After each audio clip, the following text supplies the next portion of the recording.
Namastê, meus amados, gratidão pela sua vida, pela vida dos nossos ancestrais. Tudo bem com vocês? Muito feliz de estar aqui nessa aula magna, a nossa primeira aula do curso Educação Financeira, Técnicas e Espiritualidade, falando de dívidas, falando de investimentos, falando de empreendedorismo, falando sobre tudo aquilo que a gente deveria ter aprendido, mas ninguém nos ensinou. E nada melhor do que a vida, do que as experiências, para que a gente possa realmente avançar. Lembrando que quem não estuda a história está fadado a cometer os mesmos erros. Então, eu quero falar hoje, antes de você, vou dar um tempinho aí para você curte o vídeo aí, tá? Clica no sininho, pode clicar no sininho aí, isso, para você receber as notificações. Pode deixar seu comentário aí, deixa aí legal, deixa aí, poxa, achei muito bacana. Já deixa o comentário aí, pode deixar o comentário aí, isso, beleza. Deixa o comentário? Ok. Então, nessa primeira aula a gente vai falar sobre a uberização. Esse fenômeno que vem interferindo na nossa vida diretamente. Eu vou falar sobre muitas coisas que provavelmente você nunca ouviu. Eu devo isso, em grande parte, ao meu amigo Leonardo Gonçalves, né, que está em Portugal, que me indicou uma aula do Paulo Gala, né, que é um economista também muito bacana. E tem também o Elias Jabor, tem pessoas muito interessantes que você deveria também estudar, tá? Então, esse fenômeno de uberização vem tomando conta. O que a gente vê? Não tem emprego no Brasil. E por que não tem emprego no Brasil? Eu sofri muito disso, né? Assim que eu voltei de Nova York, onde eu morei durante 7 anos, logo depois da crise, eu cheguei um pouquinho antes da crise e aqui estourou a crise do Goldman Sachs em 2008. Não tinha, assim, eu sempre fui qualificado demais para os empregos. Por quê? Ou as pessoas tinham medo de me contratar, porque falavam assim, caramba, esse cara vai tomar o meu lugar. E existe muito disso no Brasil. Então, se você já passou por isso, eu estou aqui para te dizer, o Brasil não é para amadores. O que acontece? As pessoas qualificadas vão ter algumas opções. Ou elas vão estudar para o concurso público, né, que vai te dar um salário razoável, tá? Ou elas vão para fora do país, porque lá existem mais oportunidades, tá?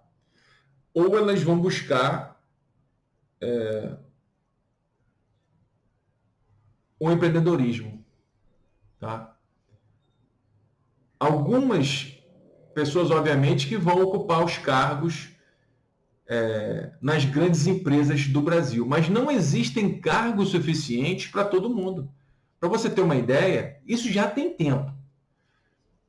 Eu vi uma pesquisa dizendo que existem cerca de 30 mil cargos para pessoas qualificadas, tá? Salário de 20, 30 mil no Brasil em aberto.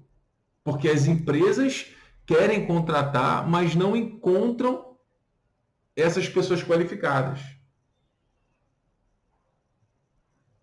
E se encontram essas pessoas, também existe o famoso QI, né? O quem indica. Às vezes você até é qualificado, mas você não consegue entrar naquela vaga porque você não, né? Eu não estou falando que não aconteça, né? A gente também não pode ser radical. Então, o que a gente viu de, sei lá, 5, 6 anos para cá? Esse fenômeno do Uber.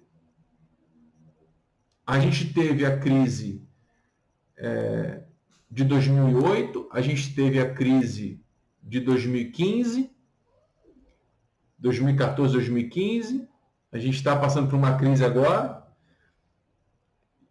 uma pandemia de proporções assim gigantescas, globais. A gente vê muitas pessoas qualificadas buscando o Uber, porque não tem emprego. Só que tem uma coisa que ninguém fala, tá? E eu quero falar disso, justamente, porque ninguém fala. O Uber, né? Os donos do Uber devem estar bilionários. As pessoas que trabalham no Uber estão melhores do que se não estivessem trabalhando no Uber. Mas não quer dizer que as pessoas estejam ricas, tá? Ainda não vi ninguém ainda dizer que ficou rico trabalhando no Uber. Se você conhecer alguém, você me fala. As pessoas trabalham de 12, 13 horas por dia, às vezes viram, eu já passei por isso. Uma vez, no mesmo dia eu peguei 2 Ubers de manhã, eu tinha ido ao Rio, estava voltando, em que os motoristas estavam virados. E aí quase me envolvi num acidente. Graças a Deus nada de ruim aconteceu. Mas quem trabalha no Uber trabalha demais, porque eles pegam 25%, às vezes até 50% daquela corrida. Então, é uma escravidão moderna. E o que a gente está vendo agora na Europa? Muitos países determinando que o Uber se enquadre como empresa. E por que você tem que estudar sobre isso? Por que você tem que entender esse fenômeno? Porque o Uber, ele não cria nenhum vínculo, tá? Ou seja, porque ele não cria nenhum vínculo, a pessoa não recolhe impostos. A pessoa que trabalha no Uber e que não tem vínculo com a empresa, essas pessoas não contribuem para o Estado. E aí o que acontece? Você já imaginou o que vai, né? Qual será o nosso cenário daqui a alguns anos, quando essas pessoas que trabalham no Uber hoje e que não contribuem com a Previdência, que não contribuem com outras, né, taxas, você já imaginou o que vai acontecer? Essas pessoas vão estar estressadas, doentes, e elas vão buscar o quê? Elas vão buscar o SUS. Porque não dá para você pagar, não dá para você viver de Uber, né? Uber é uma graninha extra. Você pegou o final de semana lá, né? Algumas pessoas que levam a sério até conseguem pagar as contas. Mas será que dá para você fazer a sua previdência? Será que dá para você pagar o seu plano de saúde? Não sei. Eu acredito que não. Mesmo porque o Brasil não é terra para amadores. A competição aqui é muito grande, né? A questão do conhecimento, né? A questão de do medo das pessoas te contratarem. O que as grandes empresas fazem? Dificilmente elas vão contratar alguém que tenha 40 anos. Dificilmente. 35 anos, dificilmente elas vão contratar e vão treinar aquela pessoa, né, que entrou lá com 18, com 20. Vão treinando a pessoa e a pessoa vai crescendo dentro da empresa. Então, os grandes salários estão atrelados a essas grandes empresas que trabalham com tecnologia, que trabalham com consultoria, com marketing. Certo? São salários altos para pessoas que têm grande responsabilidade. Só que, aí é que entra a questão. Nós não vamos fazer o país crescer com mais padarias. É o que o Paulo Gala fala. A gente não vai fazer o país crescer com mais mercadinhos, com mais drogarias. A gente precisa de um desenvolvimento do Estado. A gente precisa de investimento estatal para que outras empresas sejam criadas e desenvolvam os nossos negócios. A nossa produção industrial atualmente, 2021, é a mesma de 1970. Então, tem alguma coisa de errado aí, né? Tem alguma coisa de errado aí. E a gente tem profissionais capacitados, engenheiros, psicólogos, administradores, trabalhando no Uber. Não estou denegrindo o Uber, não. Eu só estou dizendo que se aquela pessoa se formou em engenharia, ela tem que estar construindo alguma coisa, ou um prédio, uma ponte, ou um produto, ou engenheiro de alimentos, ela não tem que estar ali. Então, esse capital humano, esse capital intelectual, está sendo jogado no ralo. Enquanto isso, os chineses estão surfando, estão navegando. Tranquilamente. Por quê? Esse lance, né? Ah, o agro é pop. Não, o nosso setor agrícola é o maior exportador do mundo. Tá bom, mas você não compra. Você já imaginou quantos caixas de banana a gente tem que vender para comprar um laptop da Apple? Você já imaginou? Nem isso, para comprar um bom computador. Um bom computador para você fazer um design gráfico, para você editar um filme, para você... Você já imaginou? Você tem que vender umas 2 toneladas de banana, sei lá quanto, para comprar um laptop. Sendo que o mundo hoje é um mundo de sistemas, né? Tudo a gente precisa do computador. É câmera, é celular, é laptop, é sistema integrado, é tudo isso. Só que o Brasil não produz esses produtos. A gente compra de fora. Vendendo banana, vendendo soja, vendendo, sei lá. Tá entendendo? Então, para a gente começar a querer mudar alguma coisa, a gente tem que entender o problema. E qual é o problema? Vou resumir. Nós não temos uma atividade industrial que possa captar toda essa mão de obra. O nosso estado já está inchado e a gente precisa de capacidade produtiva. A gente precisa de inovação, de tecnologia. A gente precisa de centros universitários que trabalhem diretamente com as empresas. Não adianta a gente focar, assim, é claro que no fundo a gente tem que educar o país. Todo mundo sabe disso. Só que não adianta você querer focar naquela criança que está lá no jardim de infância agora, porque até você vai esperar 20 anos até ela se desenvolver. Não, a gente tem que implementar esses sistemas no nível de mestrado, no nível de doutorado. É o que os outros países já fazem.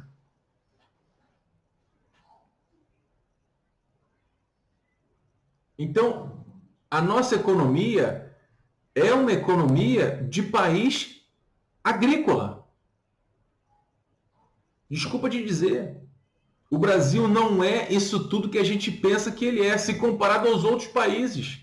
Basta você viajar um pouquinho para você entender.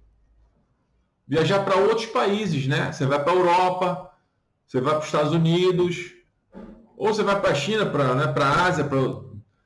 Veja só para começar os aeroportos. Veja como é que estão os nossos aeroportos. Só para começar, eu não vou nem... Logo na chegada. E veja a nossa dificuldade. Então, a gente tem que entender como está a nossa economia. Sem um investimento público, fica impossível a gente crescer. E não basta dar dinheiro para as pessoas. Não basta abrir linha de crédito para microempreendedores, porque não é isso que faz o país crescer. O que faz o país crescer é ele construir soluções, produtos e serviços de ponta para que ele possa competir com os outros países. E aí o que acontece? Com essa pandemia, vários negócios quebraram. Nas cidades, né? Se você não vive numa grande capital, se você vive numa cidade pequena, e se você é qualificado, vai ficar cada vez mais difícil. A não ser que você seja, né, um funcionário público, a nível federal ou estadual. Só que a gente tem que pensar de uma forma mais coletiva. Existem empregos? Existem, mas não é o suficiente, porque a gente não tem capacidade produtiva, a gente não tem indústria, porque as indústrias são as que pagam os melhores salários. O que você vai encontrar numa cidadezinha pequena? Como é que você vai ganhar dinheiro? Ou você vai abrir uma farmácia, mas mesmo assim não vai ganhar muito. Uma farmácia, uma padaria. Não tem para todo mundo, tá entendendo? E a gente só pode avançar se a maré melhorar para todo mundo. Daí a importância de termos uma educação financeira. Entendendo o que está acontecendo com a nossa economia. A gente está em déficit de emprego, né? de tudo, há pelo menos 5 anos, pelo menos 10 anos. 5 anos. A gente está fazendo assim, ó. E aí, o que acontece? O engenheiro lá, o administrador de empresa, o consultor de marketing, a pessoa que ela não conseguiu, porque não tem para todo mundo, o que ela vai fazer? Ela vai buscar o Uber.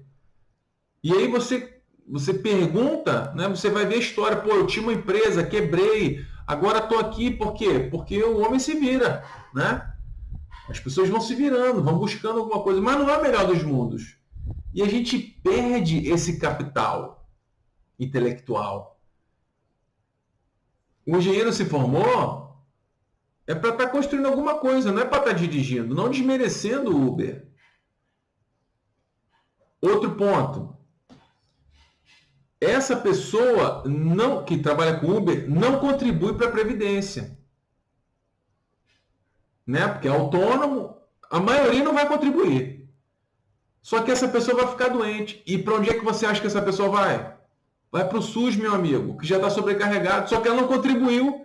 Então, é por isso que é importante, eu estou pensando em forma de, né, em termos de Estado. É por isso que a nossa mentalidade está completamente errada. Se você começa a criar categorias e você espera que não, cada um toma conta de si. Toma conta de si nada. Porque no final cai todo mundo no SUS. E aí é por isso que quando você for no SUS, você vai encontrar dificuldade, você vai encontrar fila. Por quê? Porque não vai ter dinheiro. Porque tem gente que está usando o sistema e que não está contribuindo. Então, só num país agrícola, num país colônia, a gente vê a precarização do emprego formal. Ninguém quer ter emprego formal. Não tem incentivos. O governo não pensa em termos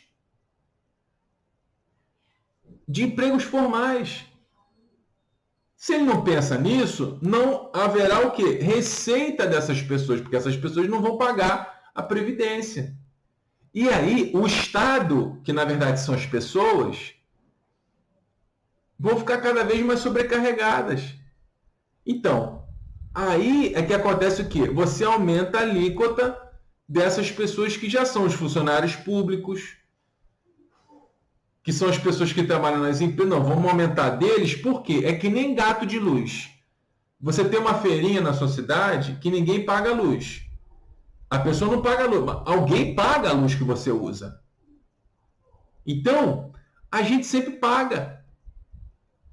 Só que existe esse discurso, eu não estou aqui advogando para a esquerda ou para a direita, eu só estou pensando da minha forma e vendo o problema como ele é. Existem pessoas que querem isso, que querem que a população pense no que não é o ódio ao Estado. Tudo que é do Estado é ruim. Tudo que não é assim que funciona. Porque sem o Estado, a gente não sobrevive, gente. O Estado é um mal necessário. Já dizia o poeta. A gente precisa do Estado. E a gente precisa entender que essas questões políticas, essas questões econômicas, são muito complexas. Existem interesses por trás dessas movimentações, né? Aí você fala assim, não, mas o bom é ser empreendedor. O que adianta você ser empreendedor se você não tem para quem vender? Se você não aguenta a carga tributária?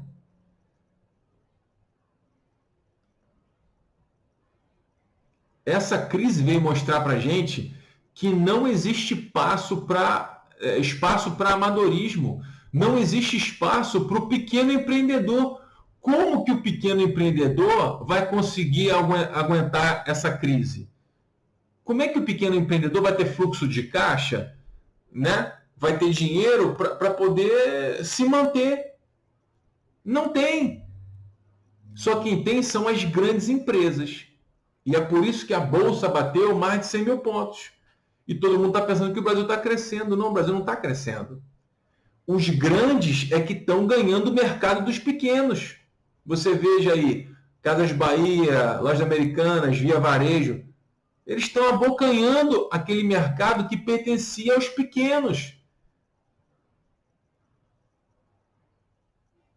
E você vê a formação e a consolidação cada vez mais de oligopólios. Então, hoje, o microempreendedor individual é uma espécie em extinção.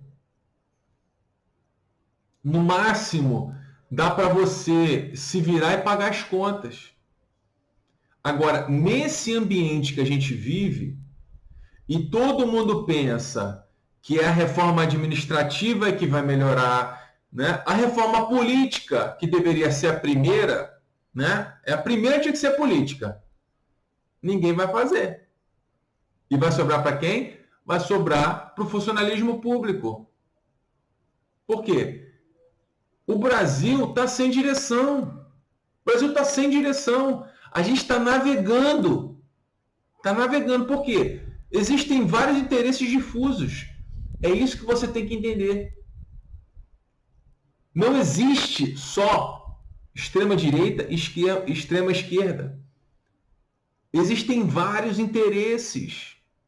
Existem vários pontos de vista. E cada segmento, obviamente, vai lutar pelo seu.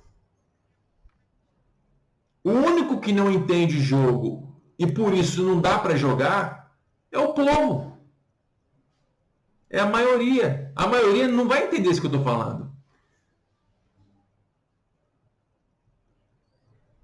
E por isso que não dá para jogar.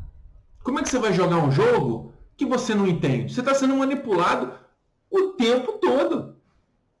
Você está gritando, é isso aí, empreendedorismo, agora eu sou empreendedor. Você é empreendedor de quê, meu amigo? Não tem como você sobreviver nesse mercado, porque se tá ruim para todo mundo.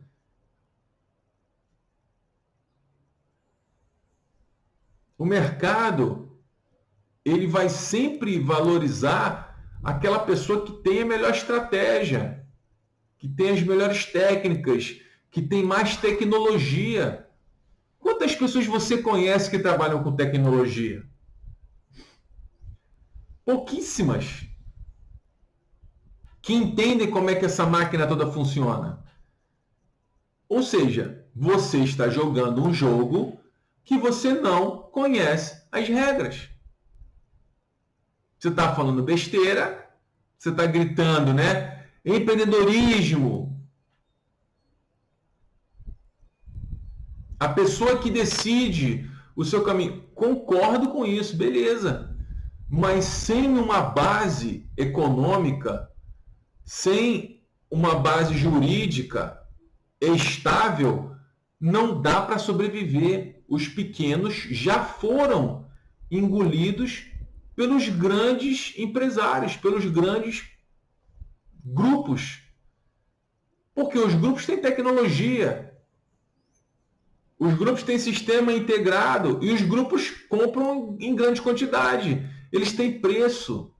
Não tem como você competir. Porque hoje a pessoa entra lá e compra tudo online.